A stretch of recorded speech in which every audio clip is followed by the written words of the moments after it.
আমাদের বেড়িবাঁধের দরকার। এইসব আশু দাবি যা মানুষ এখন ভুগছেন সেইগুলোর সমাধানের কথা আমরা অঙ্গীকার করেছিলাম। একটা একটা করে আমরা সমাধান করব।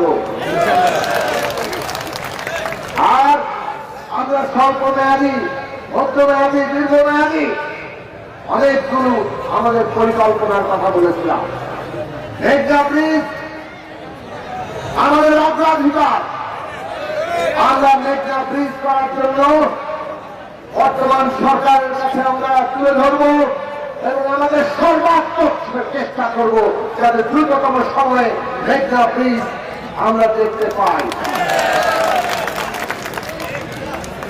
এর বাইরে আমাদের সকল খেটে খাওয়া মানুষের ন্যায্য হিস্সা, আমাদের প্রাণ প্রকৃতি নদী নালা রক্ষা করা, আমাদের শিশুদের তরুণদের জন্য ভবিষ্যৎ তৈরি করা, দেশের কর্মসংস্থানের ব্যবস্থা করা, এই সব কিছু আমরা অঙ্গীকার করেছিলাম।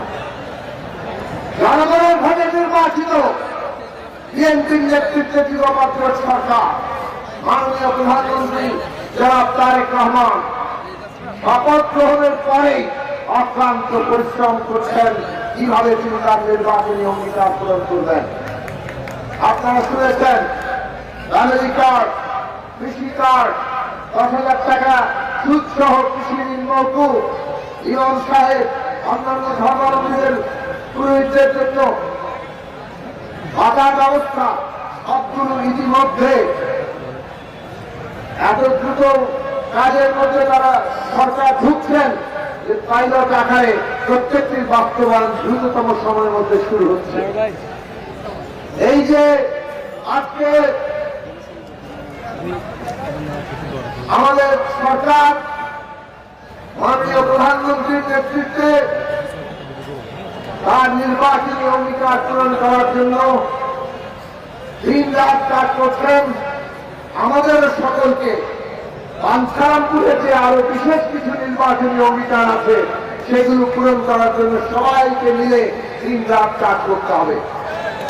মনে রাখবেন, আপনারা আমাকে দায়িত্ব দিচ্ছেন যে একা কেউ কোনো কিছু করতে পারে না।